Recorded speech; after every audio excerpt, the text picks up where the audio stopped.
Mesdames et messieurs, bonsoir. Bienvenue donc pour cette nouvelle séance de l'Université populaire d'histoire. Donc vous l'avez compris, ce soir nous ne sommes pas en direct avec plein d'autres cinémas dans toute la France, mais nous allons être en direct avec le réalisateur du film que vous allez voir dans quelques minutes, Tomasz Wolski, qui est à Varsovie. Alors pour une fois, notre soirée a un lien avec l'actualité, mais une actualité positive. On aura l'occasion d'en parler avec le réalisateur qui est sur place. Mais avant cela, évidemment, le sujet de ce film, c'est pas l'actualité d'aujourd'hui, mais c'est les années 1970 en Pologne. Et pour en parler, nous avons le plaisir d'accueillir Ania Szczepańska, pardon.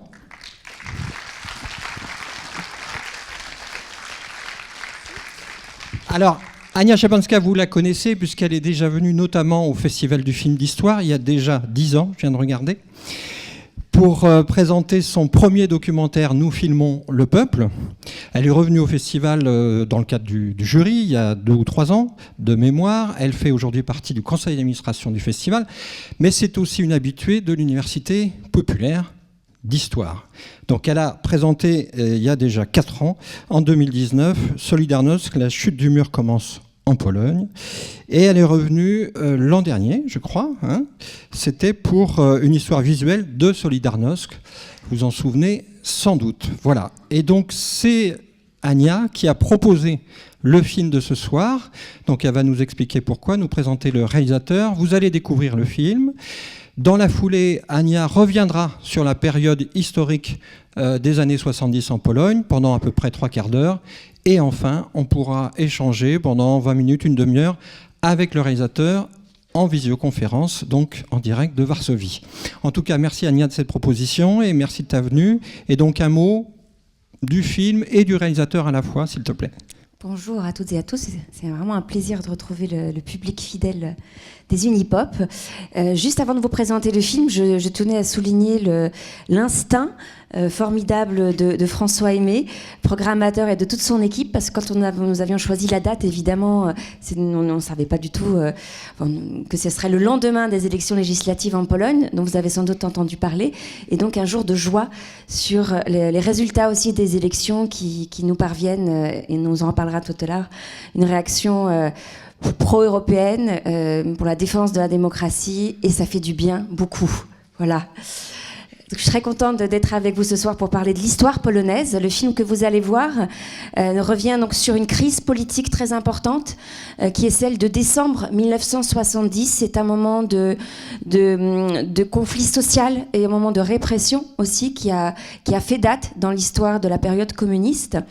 Lorsque François m'a proposé de choisir un film en lien avec l'histoire polonaise, nous avons un petit peu hésité. Je pouvais vous proposer un film un peu de patrimoine, je dirais, mais je venais de voir ce film, le film de Tomasz Wolski, et j'ai voulu le partager avec vous parce que c'est un film, vous allez le voir, qui est extrêmement audacieux formellement, qui est une vraie proposition de cinéma.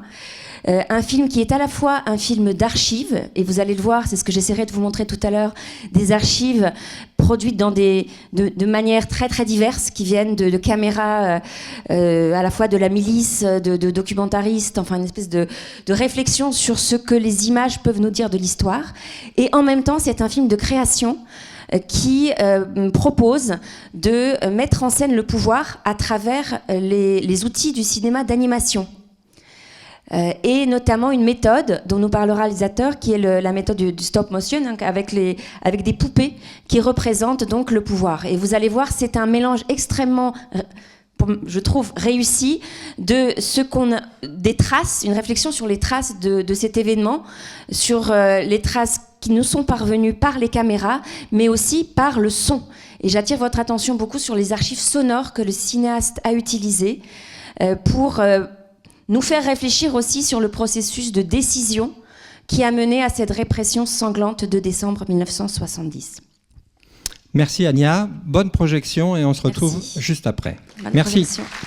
Bien, alors, en réfléchissant à la manière dont j'allais vous parler de ce film, je me suis dit que plutôt que de vous faire un cours d'histoire uniquement sur les événements de 1970, j'allais vous proposer une sorte de réflexion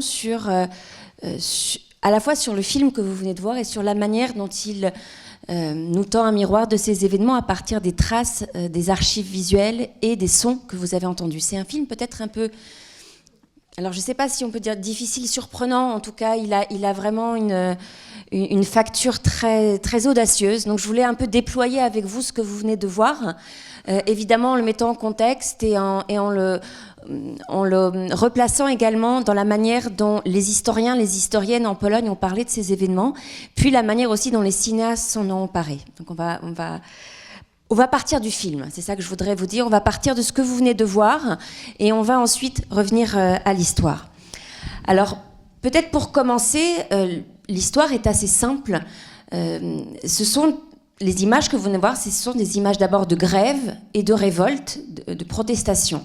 Alors, on pourrait croire que ce sont des images, je dirais, habituelles, on a l'habitude d'en voir, mais il est important de rappeler que ces images-là, en Pologne communiste, elles étaient interdites, elles étaient impossibles, c'est-à-dire qu'on ne filmait pas ces événements-là, c'est-à-dire les moments de contestation du pouvoir, elles n'étaient pas filmées, et surtout c'était des images qu'on ne pouvait pas voir, qui ne faisaient pas partie du récit officiel. Donc c'est très important d'avoir ça en tête quand on réfléchit aux images que vous venez de voir, c'est-à-dire qu'on ne pouvait pas prendre une caméra, aller dans la rue et filmer des événements comme cela.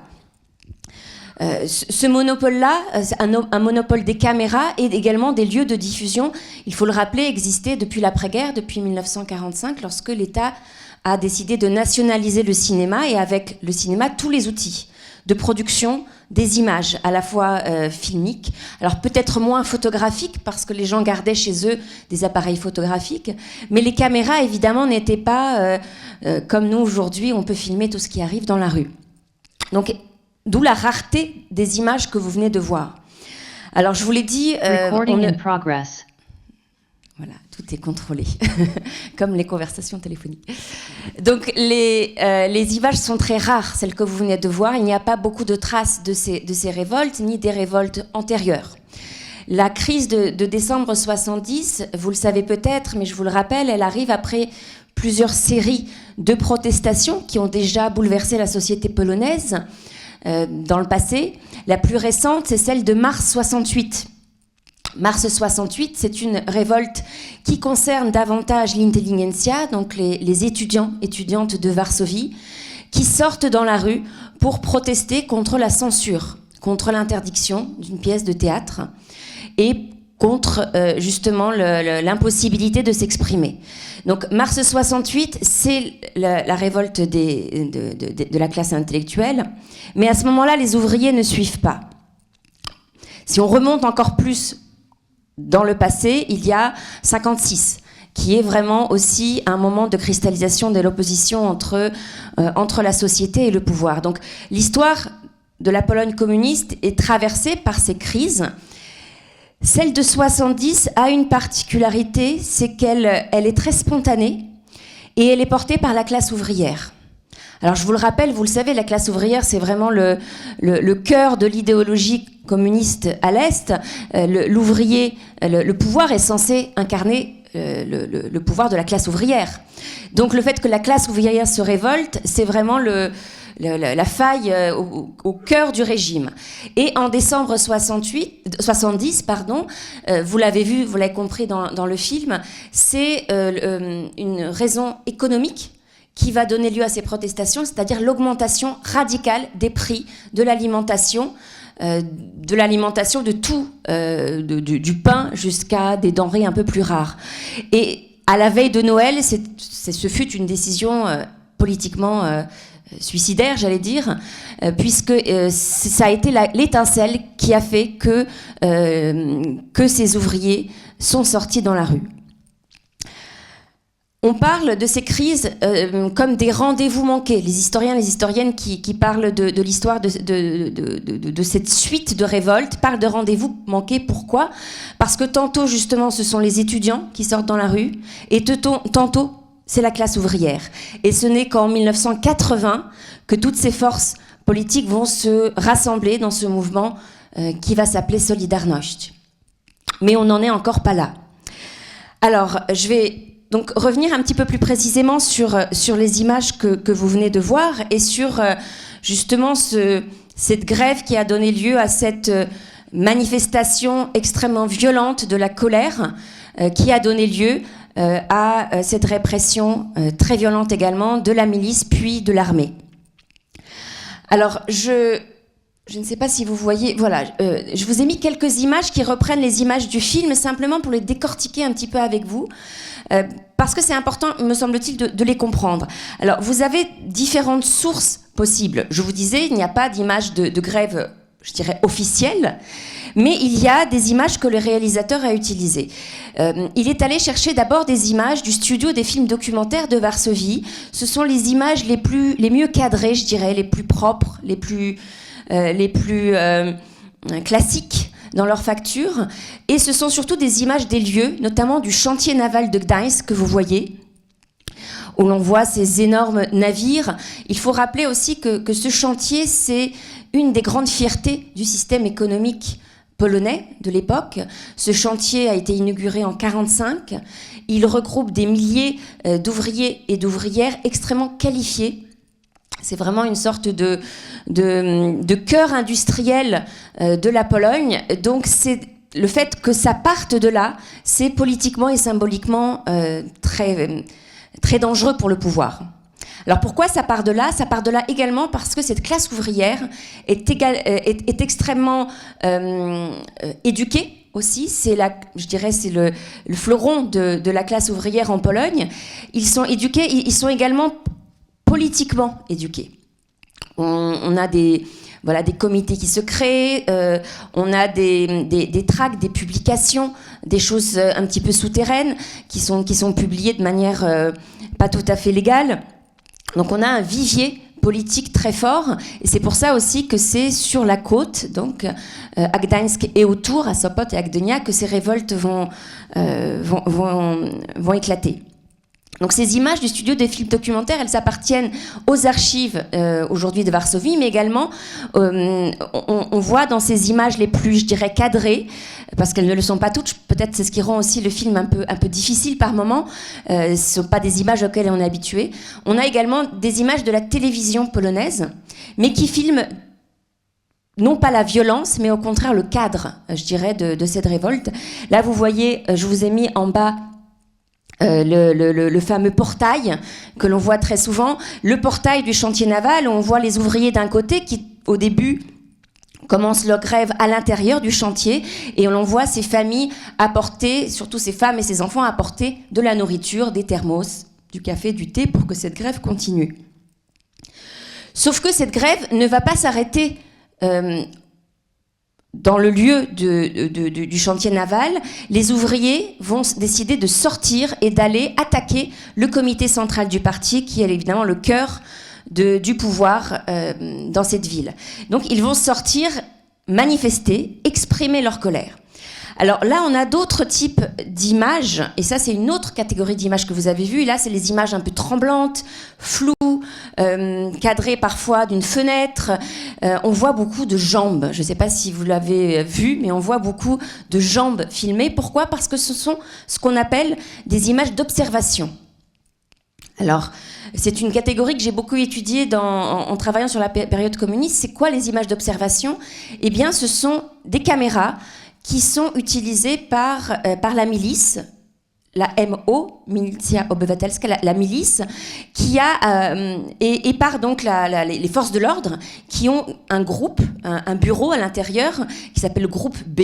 Et ce groupe B est chargé de filmer les opposants et les ennemis du socialisme. Donc on a une série d'images que vous voyez ici. C'est pour ça que je vous ai attiré votre attention sur ces jambes, sur ces pieds, parce que c'est des images volées finalement, avec des caméras qui ne sont pas toujours vues, qui sont censées être, pour certaines, cachées. Il y a différents types de caches. On peut se cacher derrière une fenêtre, on peut se cacher dans une voiture. Donc il y a différents protocoles pour filmer ces mouvements d'agitation, ces ennemis du socialisme, ces voyous, comme dit la rhétorique du pouvoir. Alors, dans les archives, j'ai beaucoup travaillé sur ces images, et Tomasz Wolski aussi, il va vous en parler. On trouve notamment des films de formation de ces opérateurs. Là, je vous montre simplement une image qui n'est pas dans le film, mais que l'on retrouve dans les archives, où l'on voit des films de formation, comment poser sa caméra, comment filmer, etc. Et là, je vous ai mis des images de 68, justement de la révolte de 68, et on voit dans ces images que la foule proteste contre ces caméras. Alors pourquoi est-ce qu'on voit parfois des mains sur les caméras, parfois des regards très, très en colère? Eh bien parce que les gens qui protestent savent très bien que ces images ont une finalité répressive. Qu'on les filme pour pouvoir utiliser ensuite ces images dans les procès, dans les actes d'accusation, voire pour les utiliser dans la propagande, pour raconter la trajectoire donc, de ces voyous. Et ça, on le voit très très bien dans le film, comment la propagande du pouvoir est pensée d'emblée pendant l'événement, comment on va faire pour décrédibiliser ce mouvement de grève.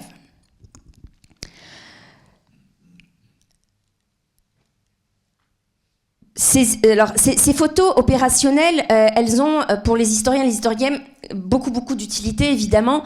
On voit les slogans qui sont dans la rue, vous l'avez vu à plusieurs reprises. C'est très, très intéressant de travailler sur ces slogans. Pourquoi ? Parce qu'on voit... Alors, c'est pas seulement comme aujourd'hui, je dirais, des slogans inscrits sur des murs.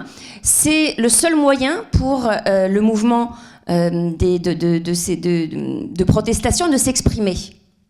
C'est-à-dire c'est une manière d'exprimer des revendications qui n'ont pas d'autre moyen que justement soit des panneaux, soit des inscriptions sur les murs, soit des tracts qui vont être publiés de manière illégale. Donc il faut voir aussi ces inscriptions comme une sorte de manière d'occuper l'espace public qui est saturé de la rhétorique socialiste et qui tout à coup va être pris en charge, au contraire, par la classe ouvrière qui s'oppose au pouvoir. Alors vous voyez les slogans, c'est à la fois à destination donc, des familles, on leur dit de ne pas s'inquiéter, nous allons gagner. Ce sont aussi des phrases qui sont censées condamner justement et faire peur au pouvoir en disant nous allons punir les responsables de ces meurtres. Mais on voit aussi des slogans un peu plus nuancés. Je trouve ça très intéressant de voir aussi toutes les nuances de cette révolte. C'est le slogan qui est là et qui dit « On ne lutte pas contre le gouvernement, on veut du pain ». Donc on a aussi des slogans qui ne réclament pas la chute du pouvoir, mais qui réclament vraiment une amélioration des conditions de vie. Et c'est très important d'être sensible à ces nuances-là, parce que finalement, beaucoup d'ouvriers qui manifestent à ce moment-là ne manifestent pas contre le système communiste, ou en tout cas pas pour l'abolition du système qu'ils pensent à cette époque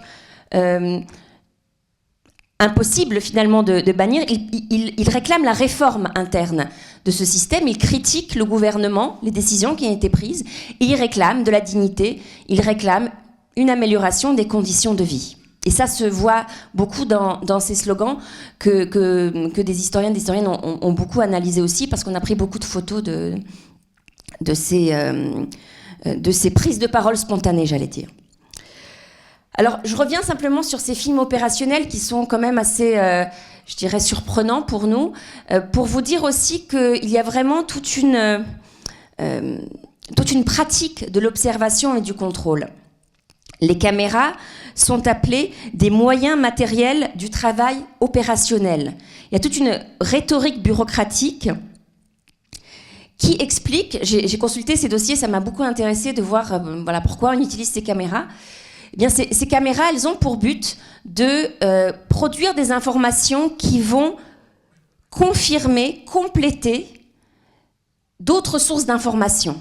Donc on va avoir des agents qui vont écouter les gens, qui vont écouter les conversations téléphoniques, qui vont ouvrir les courriers, et la caméra est censée confirmer là où peut-être dans une université, dans une usine, on dit des choses qui vont donner lieu à une protestation. Donc la caméra fait partie des outils de contrôle de la société, et vous l'avez compris, ça fait partie aussi des moyens d'effrayer, de créer de la peur, de la suspicion, parce qu'à tout moment, on peut nous écouter, on peut enregistrer une parole, on peut nous filmer. Alors Tomasz Wolski, que vous allez entendre tout à l'heure, a sillonné beaucoup ses archives. Et juste avant de réaliser 1970, il a réalisé un autre film à base d'archives, uniquement à partir de ses images de surveillance, un très beau film qui s'intitule « Un pays ordinaire ». Et dans ce film, on avait hésité d'ailleurs à vous le montrer aussi, mais j'ai préféré vous proposer celui-ci. Dans ce film « Un pays ordinaire », il décrit la vie quotidienne des gens à l'époque communiste, uniquement à partir des images de contrôle.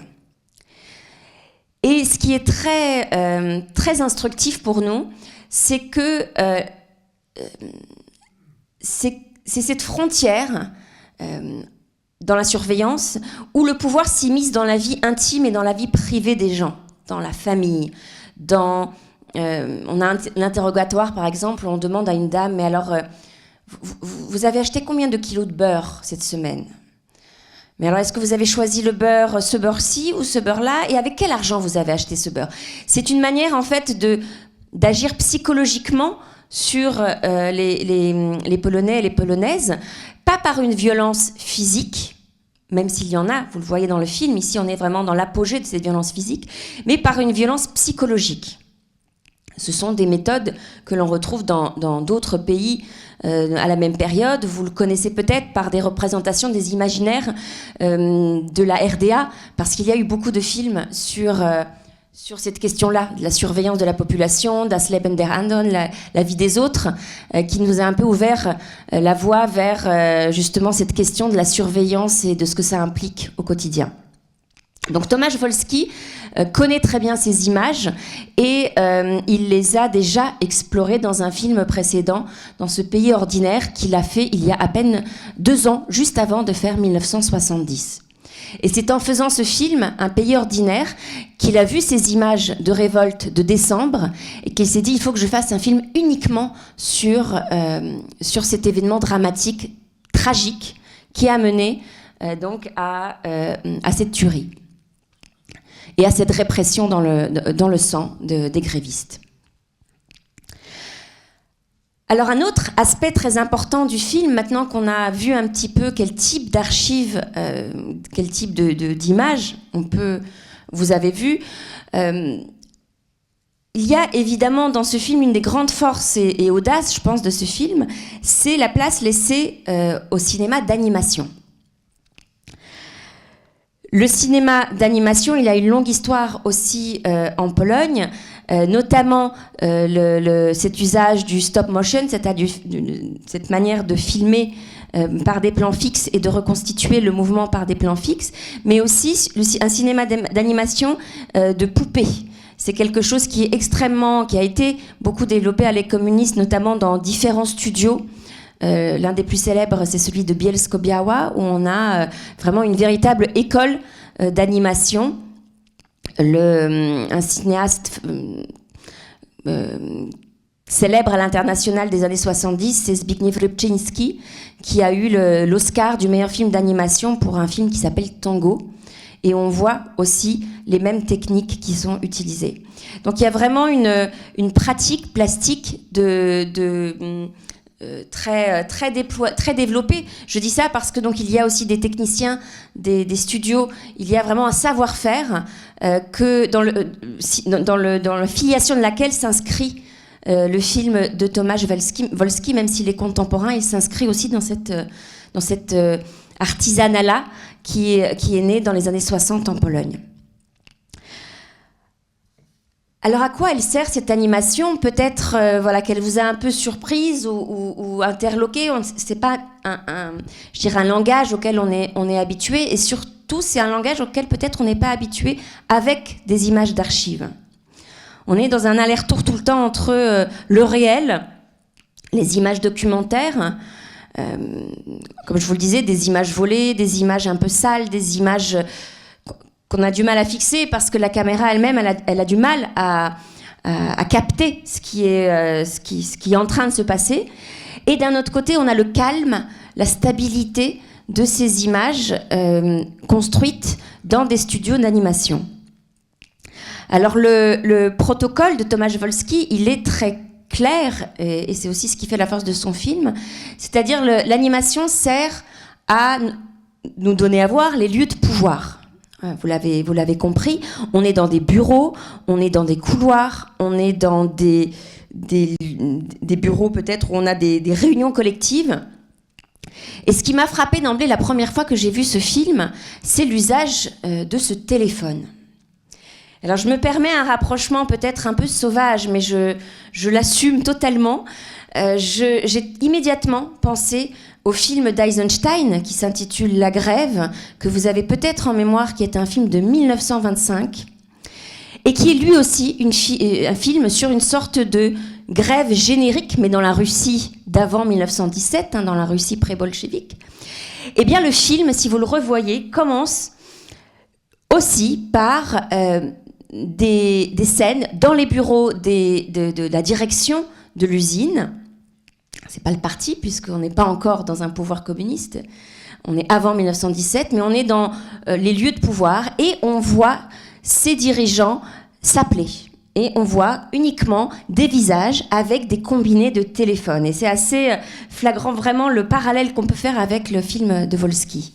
Je vous ai mis ici 2 petites captures d'écran d'Eisenstein, La Grève, qui ne sont pas peut-être très claires. Il faut vraiment revoir ce film. Et en fait, quand on revoit La Grève, on voit qu'on a exactement les mêmes mécanismes, puisque la grève d'Eisenstein, c'est l'échec d'une grève. On a une révolte spontanée des ouvriers qui s'arrêtent de travailler pour protester, qui se retrouvent devant les murs de la direction, qui lancent des pierres, justement, et on a une répression dans le sang de la classe ouvrière. Tomasz Wolski retrace totalement ces mécanismes-là, une protestation spontanée qui se termine dans le sang. Et je voudrais revenir à ces... Là, je crois... Ah, voilà. Je voudrais revenir à ces scènes du cinéma d'animation pour essayer de réfléchir avec vous sur ce que ça nous apporte, finalement, pourquoi ? Est-ce que c'est simplement parce qu'il n'avait pas d'images d'archives ? Est-ce que c'est simplement pour combler un vide ? On pourrait se dire ça. Voilà, il a des images dans la rue, mais on n'a pas d'image de ce qui se passe au pouvoir. Mais ce qui est très courageux dans le film de Volsky, c'est qu'il essaye quand même de nous donner à voir ce qu'il se passe dans les lieux de la prise de décision. Et là où c'est, je trouve, formidable d'un point de vue aussi historique, c'est qu'il utilise les sources sonores qu'il a à disposition, c'est-à-dire les enregistrements de ce comité, et donc les discussions qui ont vraiment eu lieu, qui ont été gardées dans les archives, et qu'il reconstitue, pas sur fond noir, parce que ça aurait été une solution, on aurait pu... je pense que ça aurait été difficile dans une salle. D'autres films qui utilisent des archives sonores, qui n'ont pas d'image, font le choix radical de nous mettre un fond noir. Là, c'est une vraie proposition plastique, et surtout qui nous dit aussi quelque chose sur ce pouvoir. Alors, je ne sais pas ce que vous avez pensé de ces représentants qui sont, vous l'avez compris, à la fin, chacun s'incarne des vrais personnages historiques. Il ne s'agit pas de création, il s'agit d'incarnation, plus exactement, de ces hommes qui appartiennent donc au parti et qui ont des responsabilités dans cette prise de décision. Mais ce que je trouve très intéressant, c'est que si on écoute vraiment ces discussions, on voit le glissement progressif de la violence, mais on voit aussi finalement le fait que ce pouvoir, il est désœuvré, il ne sait pas forcément quelle est la bonne décision à prendre. Et que tout à coup, on a une entrée, vraiment une percée dans ce bloc qu'on croyait monolithique, qui est celui du parti, qu'on présentait comme un seul bloc décisionnaire. En réalité, on le voit grâce à ce film, que cette prise de décision, elle est multiple, qu'elle n'est pas certaine, qu'elle hésite, que ce pouvoir hésite, qu'il ne sait pas, qu'il essaye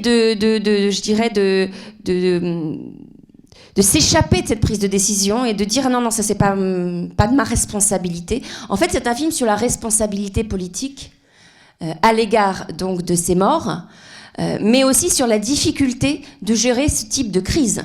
Et en cela, c'est pour ça que ce film est vraiment à une valeur, me semble-t-il, universelle. C'est-à-dire à quel moment on a recours à cette violence légitime, parce que la milice et l'armée à l'époque représente le corps, je dirais, institutionnel qui possède cette violence légitime, et à quel moment on va décider de basculer dans cette répression jusqu'à risquer la vie des gens qui manifestent. Et je trouve que ce film montre cela très bien. On entend la langue aussi, alors on le voit dans les traductions assez bien, parfois cette vulgarité, cette manière de désigner l'adversaire politique avec tous les noms, racailles, ces emmerdeurs, on voit aussi dans le film, on a une sorte d'accès à une rhétorique à laquelle on n'a pas accès dans les images de propagande officielles. On le voit dans la télévision lorsqu'on explique le retour à l'ordre, la nécessité de retourner au travail. Là, on a un langage très policé, très politiquement correct. Et ces lignes téléphoniques nous permettent aussi de poser un peu le doigt sur le pouls de l'événement en train de se dérouler. Alors, Wolski, il a une formation de journaliste. Il a commencé, c'est intéressant aussi de juste vous rappeler que dans ses premiers films documentaires, qui n'étaient pas des films à base d'archives, il s'est beaucoup intéressé aux institutions, aux hôpitaux.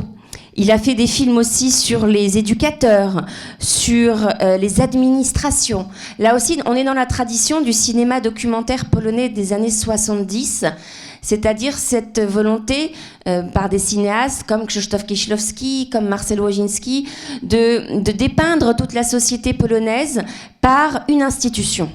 Donc on va aller poser sa caméra dans un hôpital, dans une administration, pour voir comment, à travers ce petit lieu, tout le pouvoir, tous les mécanismes du pouvoir se révèlent tout à coup. Et Wolski est aussi nourri de cette formation-là. Il a fait ses études, non pas à l'école de Łódź, mais à une école de cinéma assez, je dirais, jeune par rapport à l'école de Łódź, qui est l'école d'Andrzej Wajda de Varsovie. Et il a eu comme professeur Marcel Łosiński notamment, Jacek Bławut, qui font partie de cette génération ancienne de documentaristes formidables qui ont scruté la société polonaise communiste. Donc je pense qu'il a aussi hérité de cette réflexion-là sur comment finalement filmer les mécanismes du pouvoir de la manière la plus juste qui soit. Alors, oui, et qu'est-ce qu'on voit dans ces images d'animation aussi? C'est vrai que je vous ai mis juste, on le voit peut-être pas très bien, mais je vous ai fait un agrandissement.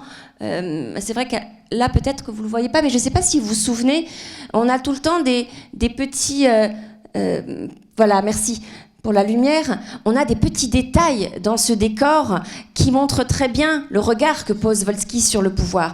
On a des bouteilles, on a des clémentines, des mandarines, qui à l'époque était un fruit extrêmement rare, précieux. Moi, je me souviens que à l'époque, mais tout le monde s'en souvient, que voilà, à Noël, on recevait une orange dans les années 80 parce que c'était un fruit extrêmement rare et précieux. Et il y avait cette image à l'égard du pouvoir de ceux qui faisaient partie de l'élite, que eux vivaient mieux. Ils avaient accès à des... En tout cas, c'était je dirais, ce qu'on disait du pouvoir, c'est qu'ils avaient accès à des boutiques spéciales. C'est ça aussi qui a nourri cette colère et cette révolte. Et c'est ce que montre un petit peu par des détails l'animation de Wolski, les bouteilles d'alcool, évidemment, la cigarette, et aussi le chocolat, les clémentines, tous ces denrées rares, alors que la classe ouvrière, dans la rue, réclame tout simplement du pain. Et ce contraste-là, il est très fort dans ce film, même si on n'a pas d'image de ce niveau, de ce quotidien, on le recrée par l'animation. Et qu'est-ce que ça crée comme effet? Eh bien, on a une impression d'une coupure radicale entre ce qu'on appelait à l'époque eux, c'est-à-dire le pouvoir, et nous, le peuple. Et cette rupture entre eux et nous, le film de Wolski, me semble-t-il, le donne à voir. D'un côté, la classe ouvrière qui veut du pain, et de l'autre, le pouvoir enfermé, isolé dans des bureaux, loin aussi, qui ne va pas à la rencontre du pouvoir, de la société, pardon, et du peuple, enfermé, qui communique par des lignes téléphoniques et qui est totalement séparé finalement de la société. Alors je voudrais, je suis un peu à la dernière partie de ma présentation, je voudrais revenir sur une image d'archive extrêmement forte qui est un petit peu, je dirais, l'apogée de cette violence que vous avez peut-être vue ou reconnue si vous avez vu des films polonais des années 80 et notamment L'Homme de Fer d'Andrzej Wajda. Pourquoi ? Alors je m'arrête sur cette image-là. Si je peux vous demander aussi de juste un tout petit peu baisser la lumière, on la verra mieux. Merci. Cette image-là qui est extrêmement forte et qui est une sorte d'image iconique de cette tragédie de décembre 1970. Alors, cette image-là, c'est donc... alors, de cet événement-là, on a des photographies prises par des photographes amateurs. Notamment, j'avais retrouvé une photographie de Zbigniew, d'un photographe de l'époque qui a déposé cette photographie. Là, vous voyez sur cette image donc un ouvrier de 18 ans qui vient d'être tué, qui s'appelle donc Zbigniew Godlewski, qui est tombé sous les balles de la milice. Il est porté par ses camarades comme dans une sorte de piéta presque. Il y a tout un cortège funéraire qui suit et qui représente à lui seul finalement les dizaines d'ouvriers qui vont tomber sous les balles soit de la milice, soit de l'armée. Alors ces images-là, elles ont été filmées donc par un cinéaste, par un photographe amateur et par un cinéaste amateur. Elles ont été filmées aussi par les caméras de surveillance. Mais on a surtout des enregistrements sonores de la milice qui était justement dans ces rues et qui voit ce cortège défiler et qui s'en inquiète. Alors j'insiste sur cette image-là, pourquoi ? Parce qu'elle a retraversé ensuite l'histoire du cinéma, et lorsque Andrzej Wajda va 10 ans plus tard filmer les grèves d'août 80 au chantier naval Lénine de Gdańsk, peut-être que certains d'entre vous étaient là lorsque nous en avons parlé, eh bien il va remettre en scène ces images d'archives, et le capture d'écran que je vous ai mis juste là, c'est le film de fiction d'Andrzej Wajda, L'Homme de Fer, où il va remettre en scène, par la fiction, donc avec des acteurs, mais avec des acteurs aussi, des gens qui ont vécu cet événement, la tragédie de décembre 70.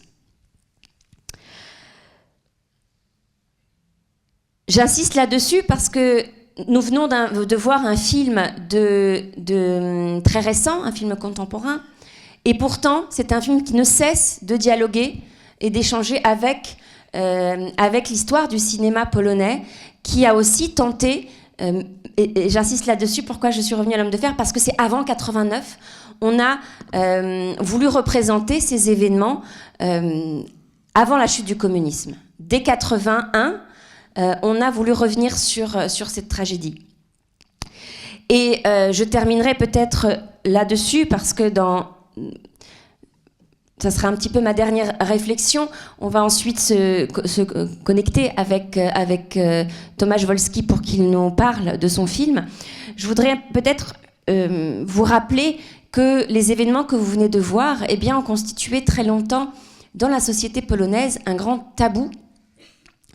Un tabou et un combat mémoriel. Alors pourquoi ? Parce que le pouvoir, après cette tragédie, il y a eu un changement à la tête du parti. Gomulka a dû laisser le pouvoir, Gomulka, à Edward Gierek, qui est arrivé donc en 70 et qui, après ces événements, a tenté de rétablir la confiance avec la classe ouvrière, rétablir une confiance et surtout montrer qu'il y a eu un changement de direction à l'intérieur du parti. Que les revendications de la classe ouvrière ont été entendues et que donc le parti se réforme et exclut, je dirais, les responsables, en partie du moins, de ces événements. Mais les morts n'ont pas été reconnus jusqu'en 89, jusqu'en 81 d'abord, puis en 89 lorsque les archives ont été ouvertes et qu'on a pu vraiment étudier dans le détail ce qui s'était passé. La tragédie de ces quelques jours de grève et de répression sont restés un tabou pendant 10 ans dans la société polonaise, comme une sorte de plaie qui restait ouverte, parce que ces victimes donc, de la répression n'avaient pas de lieu mémoriel, n'avaient pas de tombe, n'avaient pas de tombeau, de lieu où on pouvait se souvenir de ces événements tragiques.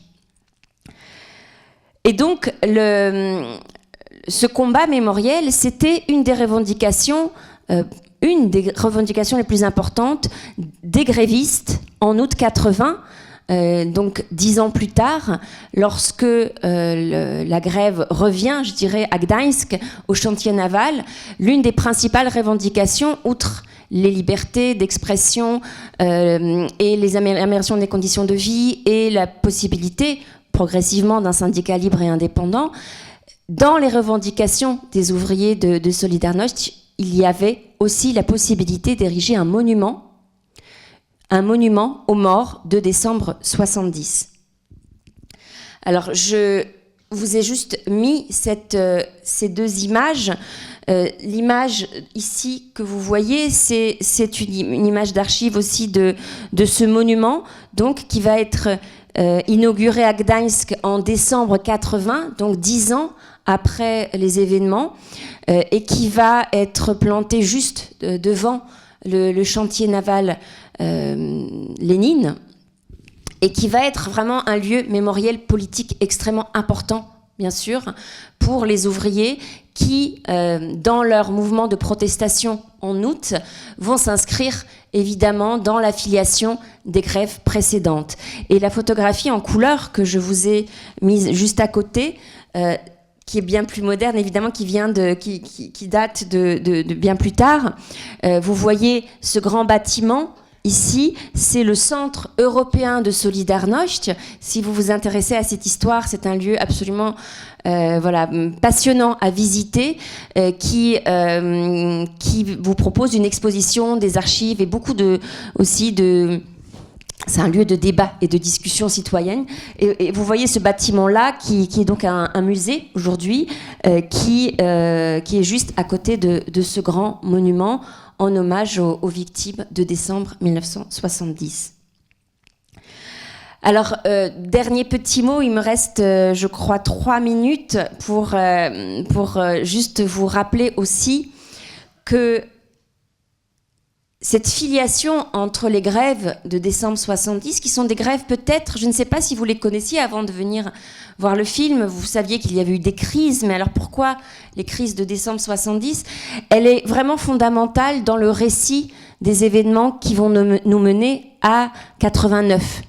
Les ouvriers de Gdańsk, je ne vais pas revenir sur les grèves, j'en ai beaucoup parlé dans cette salle et peut-être devant vous, mais les ouvriers qui vont s'organiser autour de Lech Wałęsa en août 80 ont gardé la mémoire de l'échec finalement de cette grève 10 ans auparavant, d'un échec tragique puisqu'il a donné lieu à une quarantaine de morts, et que ça va être vraiment présent dans la stratégie politique qui va être déployée 10 ans plus tard. Alors, en quoi ils ont appris cette leçon ? Eh bien, la décision qui va être prise en août 80, donc 10 ans après, ça va être de ne surtout pas aller dans la rue, de ne surtout pas aller manifester, de ne surtout pas aller au comité central du parti pour jeter des pierres, mais au contraire de proposer une grève d'occupation, de rester à l'intérieur de grève et de convoquer le pouvoir pour que le pouvoir vienne négocier dans ce qu'on va appeler plus tard une révolution pacifique. Et c'est bien la grande différence entre août 80 et décembre 70, c'est que les grèves d'août 80 vont finir avec une victoire que vous connaissez, celle de ce qu'on va appeler le syndicat Solidarność, qui va être autorisé à exister et qui va naître à ce moment-là. Et c'est très important dans la stratégie politique des négociateurs aussi de ne pas utiliser la violence et de calmer, si vous voulez, les passions et la colère aussi, pour essayer de la canaliser sous une forme autre qui est celle de la négociation politique, s'asseoir autour d'une table, attendre les arguments, entendre aussi les arguments des uns et des autres, et aller un peu comme ça jusqu'à l'épuisement, je dirais, de cette négociation, mais ne jamais avoir recours à la violence. Donc, si vous voulez, le film que vous venez de voir, c'est aussi, en quelque sorte, une leçon politique pour la suite de ce mouvement social qui va, 10 ans plus tard, finalement réussir. Et je crois que je vais m'arrêter sur cette victoire-là, pour l'instant. Merci beaucoup. Merci Ania Szczepanska.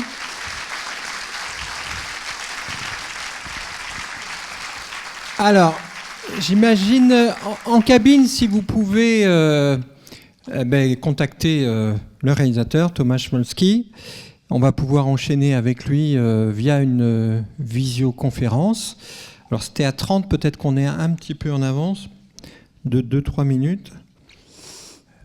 Peut-être vous dire aussi que le film que vous venez de voir en attendant que Tomasz se connecte a eu vraiment une très belle carrière à l'international dans les plus grands festivals de cinéma documentaire dans des pays très différents, pas seulement en Europe, et qu'il a suscité beaucoup d'intérêt. Peut-être pourquoi ? Parce qu'au-delà, on peut connaître l'histoire de la Pologne, mais on n'est pas obligé de la connaître finalement pour, je dirais, comprendre ce qui est en train de se passer. Parce que c'est un film aussi qui s'intéresse vraiment aux sortes de forme générique de la contestation et de qu'est-ce qu'il arrive quand des ouvriers, des ouvrières ou tout simplement des citoyens expriment leur colère sous cette forme-là, et que peut faire un pouvoir face à ce type de protestation. Donc on a en quelque sorte presque une leçon politique qui a réussi à parler de manière assez universelle, je dirais, à des publics très différents qui n'avaient pas forcément la connaissance du contexte historique polonais. Mais je pense que nous aussi, nous reconnaissons des mécanismes de prise de décision, de responsabilité, de débordement de la violence que l'on retrouve évidemment dans beaucoup d'autres contextes politiques. Alors, tout à l'heure, vous évoquiez le fait que finalement ces événements avaient été occultés en quelque sorte dans l'histoire officielle polonaise, mais moi j'ai quand même le sentiment que dans notre histoire à nous, notre perception française, j'imagine qu'il y a beaucoup de personnes dans la salle qui ont découvert l'ampleur en tout cas de cette répression, de cette contestation. Je ne sais pas si c'est le cas, si vous voulez réagir là-dessus. J'imagine qu'on va le faire avec le réalisateur, mais dans la perception qu'on a en France, en tout cas, il y a bien sûr 68 à Prague, 56 à Budapest et Solidarność, mais entre les deux, on a cet épisode qui, je pense, pour beaucoup de Français, manquait. D'ailleurs, c'est bien montré dans le film aussi. Je ne sais pas si vous vous souvenez du moment où on entend il va falloir ouvrir les valises diplomatiques pour confisquer les appareils parce qu'on a des diplomates qui ont sans doute pris des photos et il ne faut pas que ces photos ou ces images circulent à l'extérieur des frontières. Le film montre aussi, je ne l'ai peut-être pas assisté, mais tu me permets de revenir là-dessus, oui, sur le fait qu'on a aussi les mécanismes de la propagande, évidemment, qui sont ici mis très très bien explicités, et notamment l'impossibilité d'en parler.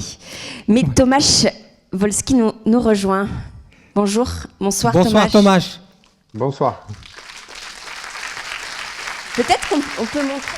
Oui, normalement la caméra peut effectivement, bien sûr, aussi filmer le public qui applaudit ce soir, qui est ravi d'avoir découvert votre film. Donc Ania, peut-être tu peux lancer avec quelques questions. Pour fluidifier un petit peu, on a décidé avec le Tomasz Wolski que j'allais lui poser les questions en français et en polonais. Je ferai la traduction simultanée. Il sera plus à l'aise et j'essaierai de traduire rapidement pour qu'on ne perde pas de temps. Tu peux poser la question directement en polonais peut-être, non ? Oui, je pose la question en polonais et ensuite je traduis. Ça voilà. Sera... Panie Tomaszu, tak, pierwsze pytanie. Chciałam może powrócić do tego, że przepraszam, mówimy na ty, pan, nie wiem czy jak... Na ty. Na ty, dobrze, pan Tomasz chce na ty. Urodziłeś się w 1977 roku. Z jakiego powodu powracasz do tych wydarzeń? Bo pierwsze wrażenie jest takie, że tą historię już znamy, że już była opowiedziana, że historycy w latach 90. powrócili do tych tematów i że w pewnym sensie polskie społeczeństwo przynajmniej już ma tą świadomość. Dlaczego reżyser z twojego pokolenia powraca do tego wydarzenia? To będzie moje takie pierwsze pytanie, tylko przetłumaczę to szybciutko Alors, juste une première question, c'est pourquoi un réalisateur né en 1977, donc qui n'a pas vécu ces événements, revient sur cette tragédie, alors même qu'on aurait l'impression, du moins en Pologne, que ce récit-là, on le connaît déjà. Les historiennes des années 90 surtout ont beaucoup travaillé sur ces événements tragiques. Et donc pourquoi y revenir en 2000, au début des années 2020? Myślę, że to takie powinno być chyba bardziej ogólne pytanie, właściwie dlaczego w ogóle się zająłem tematyką historyczną w filmie dokumentalnym. Peut-être la première question, c'est pourquoi est-ce que je me suis intéressée à un sujet historique dans mon travail documentaire. Comment je suis passée à l'histoire finalement dans ma trajectoire de documentariste.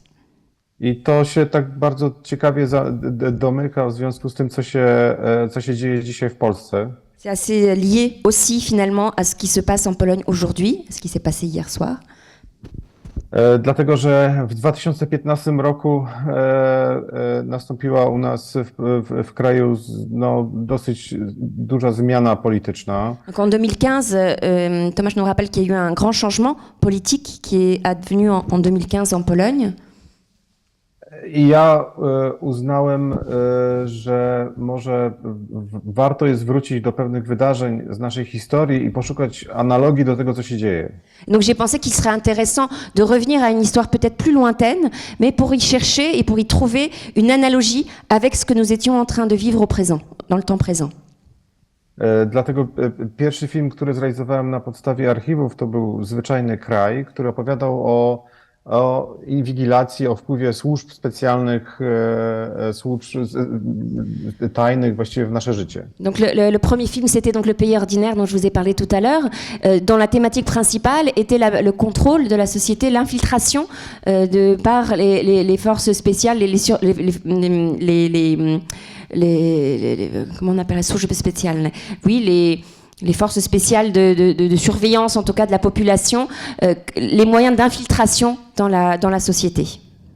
Ponieważ partia, która zaczęła rządzić Polską, bardzo bardzo zbliżała się do tego, co robiły właśnie służby specjalne w tamtych latach. Parce qu'il me semblait que les méthodes utilisées par le pouvoir présent, donc à cette époque-là, donc dans le présent du réalisateur, étaient très semblables. Les méthodes étaient très semblables à celles utilisées par le pouvoir communiste de l'époque. Więc oparłem ten film na materiałach, wyłącznie na materiałach, które zostały zrealizowane do celów takich propagandowych i do celów pracy służby bezpieczeństwa. Donc j'ai utilisé uniquement dans ce film des outils visuels, des images utilisées par la propagande et par ces services de contrôle de la société. I podczas pracy nad tym filmem natrafiłem na te rozmowy telefoniczne, które Państwo dzisiaj mieli okazję usłyszeć. Et aussi à travers les archives sonores que vous avez pu entendre aujourd'hui, les conversations téléphoniques.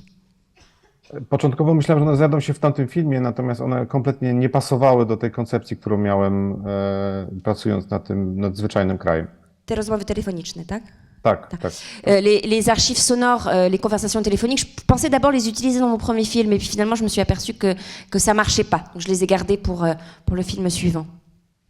Więc postanowiłem zrealizować osobny film, który moim zdaniem też dotykał tego, co się działo wówczas w Polsce. Et donc, d'où cette idée de revenir sur ces événements-là de décembre 70, qui pour moi avaient beaucoup de liens avec ce qui était en train de se passer en Pologne au moment où j'ai décidé de réaliser ce film. Wówczas na ulicę wyszły strajkować kobiety, które zostały bardzo brutalnie potraktowane przez policję. À ce moment-là, je vous rappelle que c'était au moment aussi où les femmes sont sorties de manière massive dans la rue en Pologne et qui ont été donc ce mouvement qui a été réprimé de manière extrêmement violente également. Je vous rappelle juste, c'était le mouvement de protestation pour le droit à l'avortement. Tak. Rozumiem, że dodałaś, że o to chodziło. Prawo aborcji. Tak. Chodziło o pewną brutalność władzy, która zamiast rozmawiać z swoimi obywatelami, wysyła przeciwko nim bądź to policję, bądź w przypadku 1970 wojsko. Donc c'était vraiment pour viser cette violence et pour souligner la violence de ce pouvoir qui, plutôt que de discuter avec sa société, ce pouvoir qui envoie soit la police, soit l'armée. No i to był powód, dla którego jakby tak dookoła mówię, dlaczego zrobiłem ten film, a sytuacja się domyka dzisiaj, bo wygląda na to, że ta partia, która rządziła, właśnie straciła tą władzę. Et donc la boucle est magnifiquement bouclée hier soir parce on pourrait dire aussi qu'à la suite des élections d'hier soir, ce pouvoir qui était aussi répressif a perdu la main hier soir lors des élections législatives. On a envie d'applaudir. Bravo.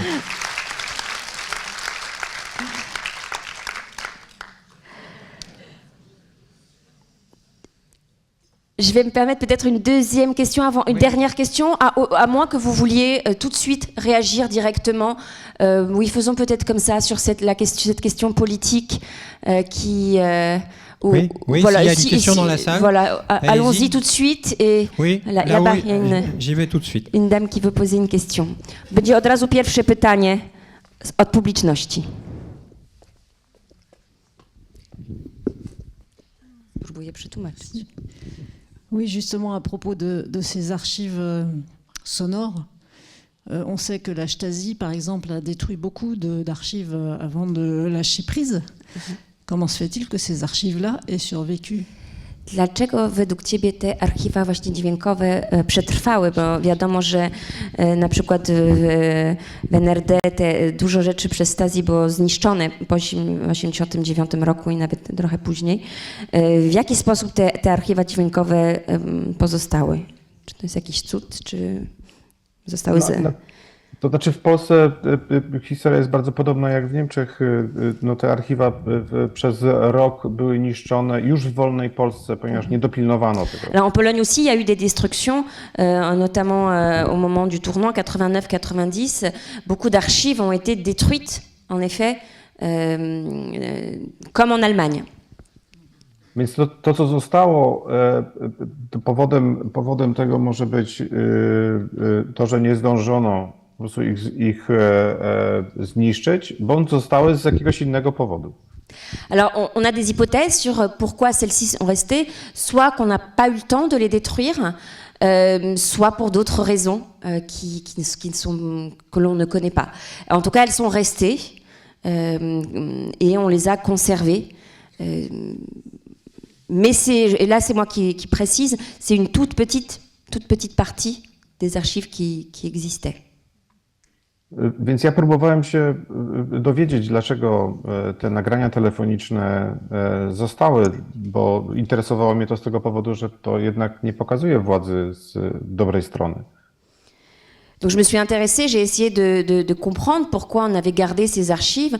Surtout, comme vous l'avez vu, ce ne sont pas des archives qui montrent une bonne image du pouvoir de l'époque. No więc odpowiedź od archiwistów z Instytutu Pamięci Narodowego było, że być może te materiały miały posłużyć były w ogóle inaczej, może, bo z tym pytaniem się włączyło coś innego. Właśnie dlaczego one zostały nagrane? Sekundkę tylko. Od tego zacznijmy. Tylko na temat właśnie IPN-u, bo tego que ces archives en fait sont gardées par l'Institut de la mémoire nationale, IPN, et Tomasz a en fait travaillé pour ce film aussi avec les archivistes de cette institution, avec lesquels il a essayé de comprendre justement pourquoi ces archives-là avaient été gardées. Mais il revient à une autre question d'abord, qui est de savoir pourquoi on enregistrait cela. On va d'abord poser cette question-là avant de savoir pourquoi on l'a gardé. Archiwiści powiedzieli, że prawdopodobnie dlatego, że one zostały nagrane, bo miały posłużyć w celach takich edukacyjnych, żeby skontrolować zachowania polityków wobec takiej dosyć krytycznej sytuacji i potem je po prostu zanalizować i nauczyć się czegoś. Donc, au début, donc une des hypothèses, c'est qu'on enregistrait ces discussions à des fins, je dirais, pédagogiques pour les cadres, c'est-à-dire pour former, comme je vous parlais tout à l'heure des films d'instruction, là c'était aussi un matériau qui pouvait être utilisé pour former des cadres et leur montrer comment agir en cas de crise politique. Ale ja nie wierzę w tą teorię. Mais je ne crois pas vraiment à cette hypothèse-là. Ja uważam, że te materiały powstały po to, żeby skompromitować konkretne postacie polityczne. Moi je pense, też z tobą zgadzam, et je suis d'accord avec Tomasz, c'est que l'autre hypothèse qui est peut-être plus probable, c'est que c'était aussi des matériaux qui pouvaient être utilisés aussi pour décrédibiliser, compromettre des membres du parti, des représentants du pouvoir, et donc de le retourner contre eux à un moment ultérieur. Dlatego, że w czasach komunistycznych partia nie prowadziła wyborów tak, jak się teraz to prowadzi, tak jak wczoraj się odbyły w Polsce, a władza się musiała jakoś zmieniać. Oui, parce qu'à l'époque, on n'avait pas d'élection comme on en a aujourd'hui, pas d'élection libre, et pourtant le pouvoir devait changer. Donc il fallait aussi avoir des raisons pour que ce pouvoir évolue et change de cadre. Dlatego politycy wykorzystywali różne takie wydarzenia polityczne po to, żeby drugich polityków, właściwie swoich kolegów, usunąć ze stanowisk. Donc c'était des outils très pratiques pour évincer ses camarades au sein du parti et permettre à d'autres d'arriver au pouvoir. Ale odpowiadając pani na pytanie, dlaczego zostały, nie mam pojęcia. Mais malheureusement, je ne peux pas vous dire pourquoi on les a gardés après 89, pourquoi elles nous sont parvenues jusqu'à aujourd'hui. Może komuś się wydawało, że zbije na tym jakiś interes polityczny. Peut-être qu'on les a gardés aussi parce que quelqu'un a pensé que, là il utilise une expression très difficile à traduire, que on pourrait, comment dire, avoir Wykorzysta politycznie. Oui, le réutiliser politiquement, c'est-à-dire qu'à un moment donné, ça pourra servir un jour pour accuser, pour diffamer, que voilà, ça aurait un intérêt politique un jour, et que peut-être pour cette raison-là, on a plutôt intérêt à le garder qu'à le détruire.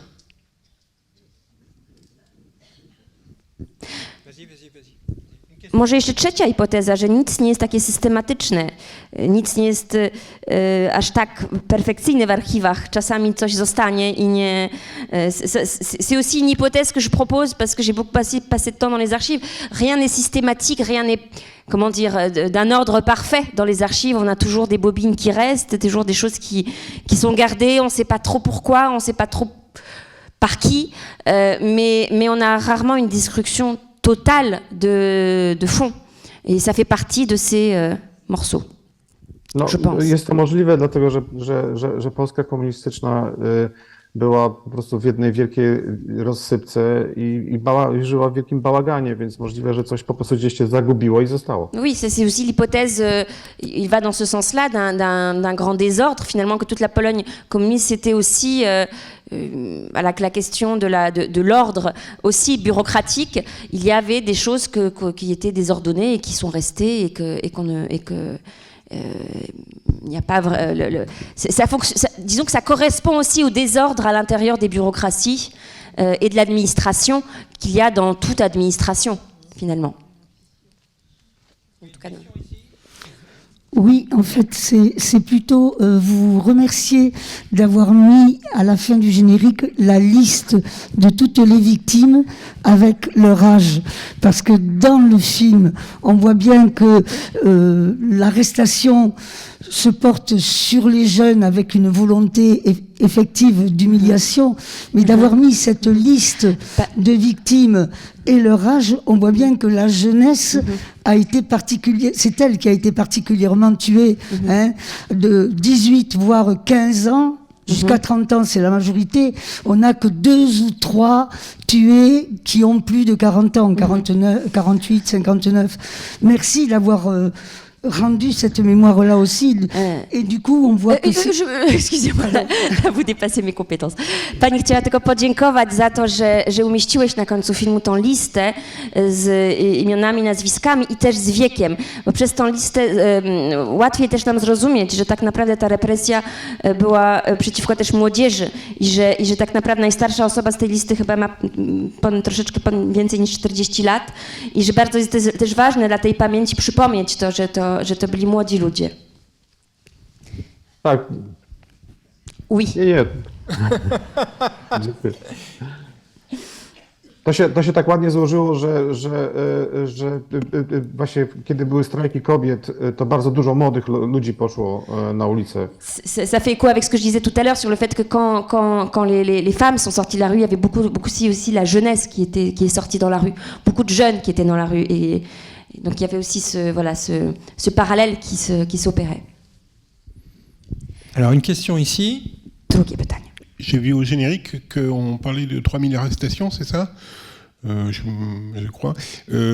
Qu'est-ce qui est arrivé à ces gens-là, en fait, dans le pire des cas et dans le meilleur des cas Pan przeczytał na końcu, że 3000 osób było aresztowanych i pyta, co im się wydarzyło w najgorszym czy w najlepszym przypadku. Osoba, która była aresztowana, jaki był los osób aresztowanych? Czy wiesz? Nie mam pojęcia, nie zagłębiałem się w to. No, nasza historia pokazuje, że te osoby po prostu po pewnym czasie były wypuszczane i tam się nic nie działo. Chodziło o to, żeby uspokoić pewne nastroje, więc trzeba było to jakoś zatamować, ten bunt. Je me suis pas plongée dans les archives sur cette question-là, sur la question des gens arrêtés, mais de ce que je sais, ces gens étaient progressivement relâchés, que le but de leur arrestation, c'était surtout de calmer le désordre et la colère, en fait, et de neutraliser finalement le mouvement. To w dużej większości byli robotnicy, a nie działacze polityczni. Więc teoretycznie nie byli tak niebezpieczni. C'était essentiellement des ouvriers, pas tant des activistes politiques, des militants, mais plutôt des ouvriers qui n'étaient pas forcément dangereux politiquement.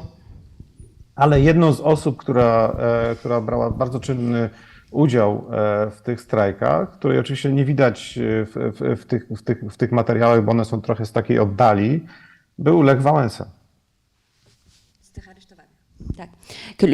L'une des personnes qui a participé à ce mouvement que vous connaissez, donc, qui est Lech Wałęsa, qui a participé aux événements de décembre 1970 et qui va être à la tête donc, des grèves d'août 80, 10 ans plus tard.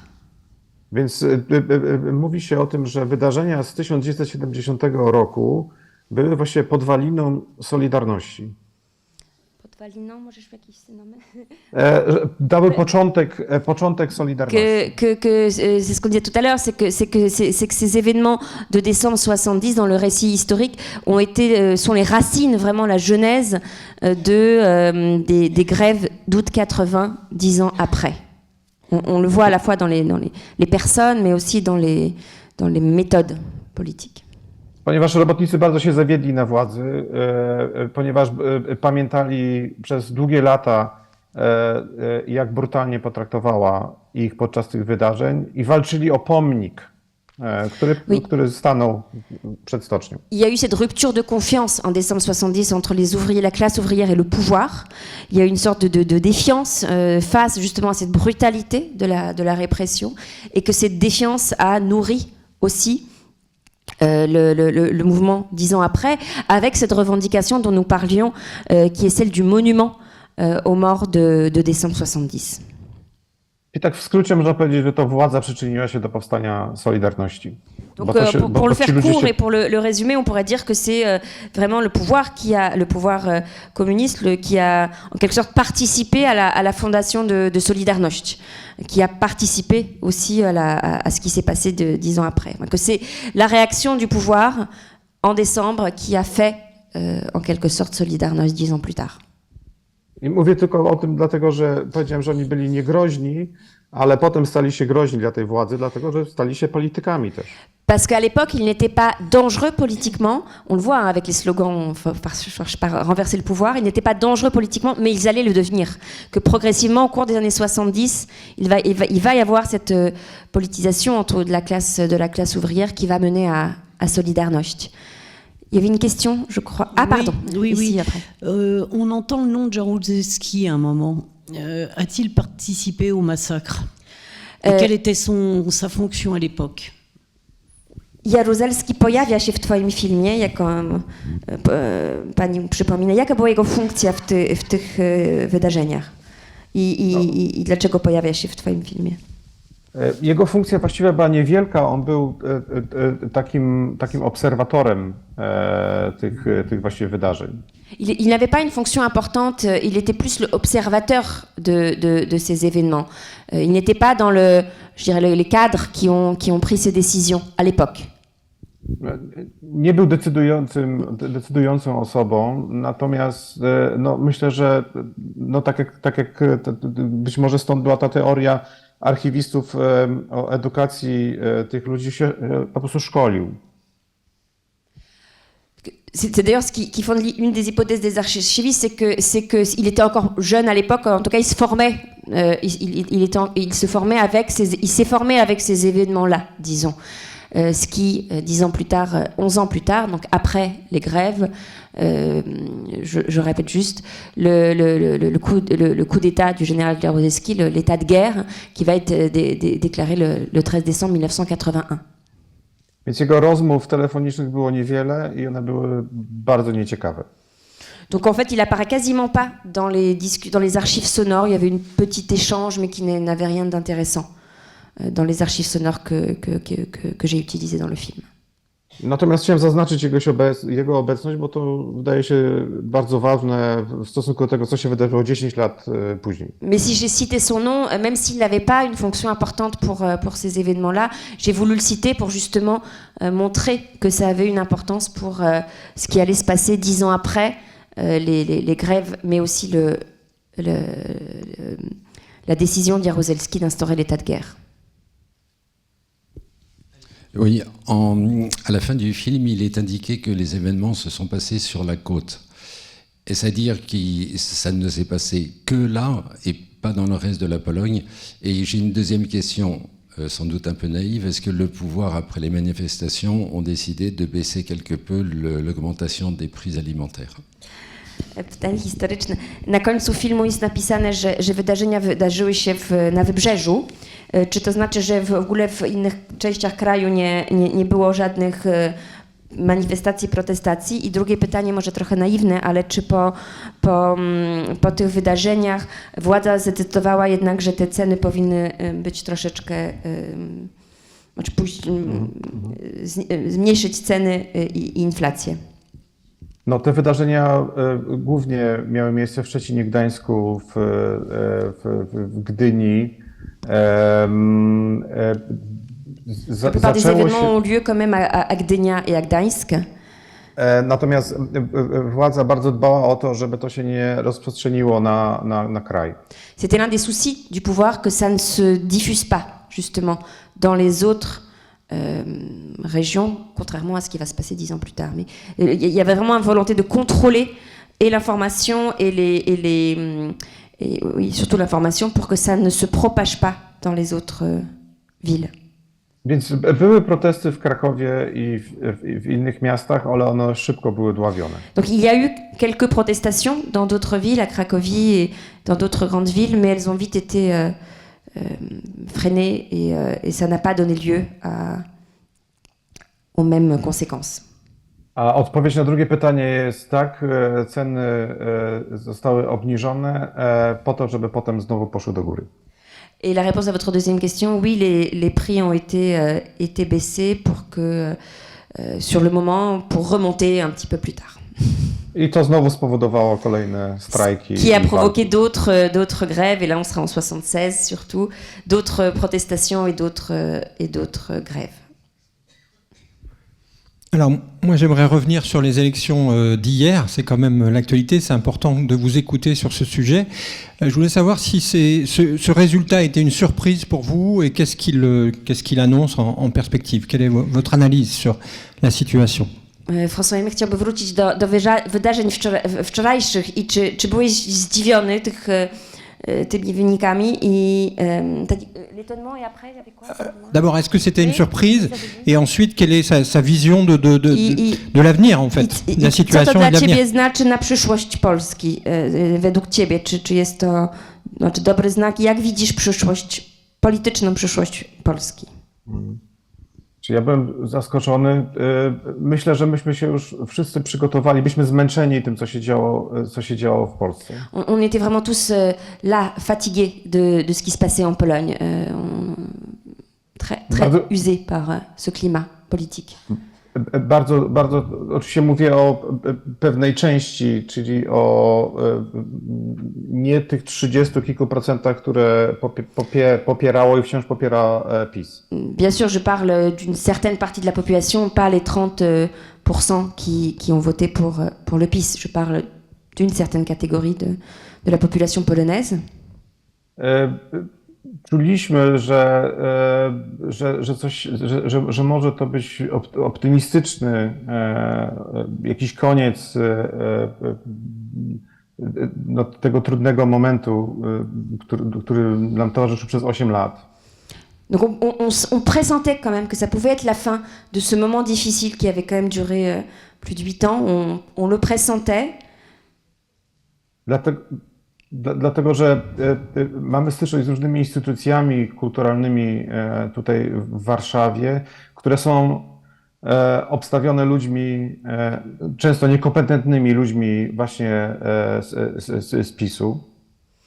D'autant plus qu'on est en contact permanent avec des représentants du PiS qui siègent dans les institutions culturelles et qui sont des personnes profondément incompétentes et donc on travaille avec eux régulièrement.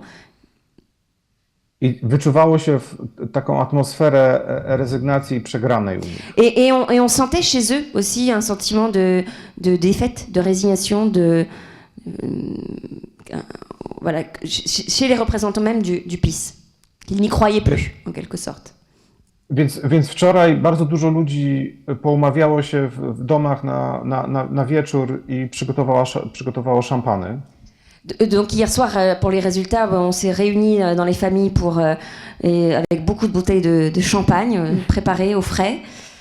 I pomimo tego, że PiS wygrał, to opozycja według tych wstępnych obliczeń głosów ma większość. Donc, comme ce sont des élections législatives, même si le PiS est au premier rang, il n'a pas la majorité. Et donc, par un jeu d'alliance entre les forces d'opposition, ne peut plus continuer sa politique précédente, ce qui est un changement radical en Pologne. No ale dosyć przerażający był poranek, kiedy obudziliśmy się i okazało się, że ta różnica między PiS-em a Koalicją Obywatelską, czyli jedną z partii opozycyjnych, wynosi nie 6, a 14%. Mais le réveil a été très très douloureux parce qu'il y a eu un moment dans cette matinée où ils recomptaient les voix et où la différence diminuait d'heure en heure. Et donc voilà, on a vraiment eu très peur ce matin. Et le résultat final, c'est? A ostateczne wyniki, jakie są? Nie ma jeszcze ostatecznych wyników, jest 90%. Ah bon? Proclamé. C'est pas encore totalement défini. Ils sont encore en train de calculer, mais globalement, on est quand même sûr que la majorité est du côté de l'opposition démocratique.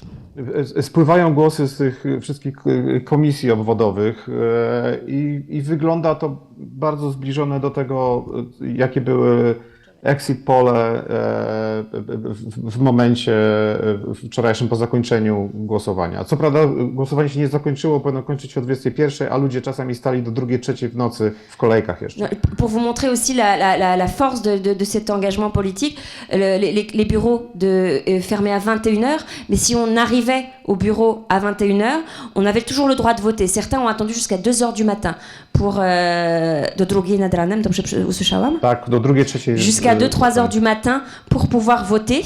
Donc en fait, surtout dans les grandes villes et dans les grands bureaux, les résultats sont arrivés à la fin.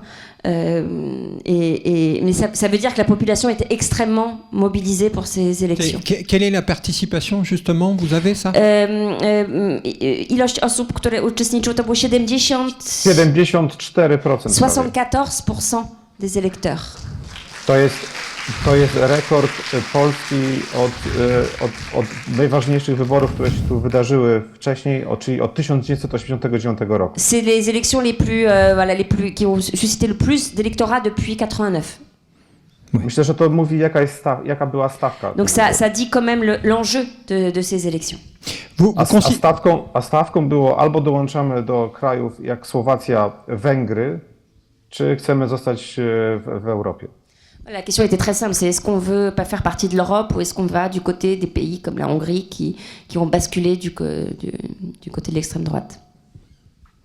Alors, est-ce qu'il y a une dernière question? Oui, Ostatnie ici. pytanie, może dla pana. Bonsoir, on est tenté de faire un rapprochement avec la guerre en Ukraine et la situation de la Pologne aujourd'hui. Est-ce que c'est quelque chose qui couvait avant ou est-ce que les événements d'Ukraine ont joué un rôle important? Jak bardzo wojna w Ukrainie miała wpływ na te wybory według ciebie? No jak się okazuje, chyba niewielki, dlatego że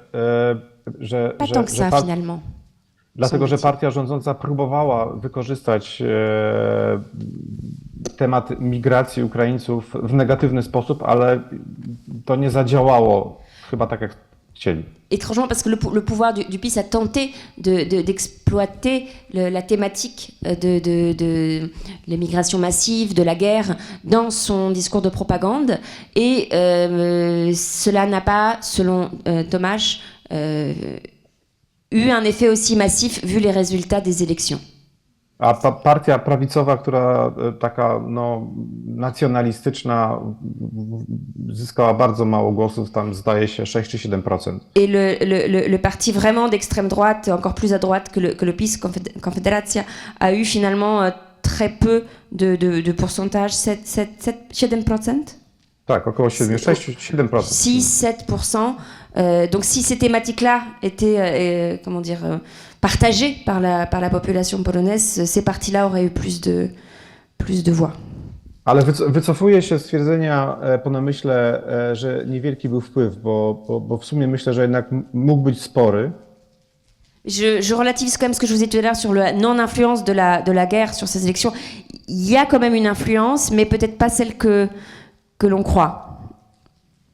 Dlatego, że tak jak wszyscy boimy się tego, co się dzieje na wschodzie, boimy się ingerencji Rosji. Parce que le point commun, peut-être le point fort, c'est cette peur de la Russie, qui a sans doute aussi joué dans la prise de décision des élections. Więc być może ludzie chcieli po prostu opowiedzieć się, po której stronie jakby tego już globalnego w pewnym sensie konfliktu wschodu z zachodem chcemy być. Peut-être c'était une manière pour l'électorat de clairement affirmer que dans ce conflit entre l'Est et l'Ouest, la Pologne faisait partie du clan de l'Ouest, en quelque sorte. Une manière de se rattacher à l'Europe. Dlatego, że wiemy, że wpływ Rosji na działalność PiS-u jest bardzo, bardzo duży. Możesz to jeszcze raz powiedzieć tak, żebym dobrze przetłumaczyła, że wpływ Rosji wpływ polityczny Rosji na decyzje i na polityków PiS-u jest bardzo duży. Parce que l'influence de la Russie sur les décisions prises par le PiS l'influence est très grande. Więc po prostu nie chcemy być ani drugą Ukrainą, ani drugimi Węgrami. Donc on ne veut être ni la deuxième Ukraine, ni la deuxième Hongrie. Dobre słowo na zakończenie. Merci beaucoup. Merci à Tomasz Wolski. Merci. Merci à Ania Szczepańska, Merci. à la fois pour l'intervention, mais aussi pour la traduction.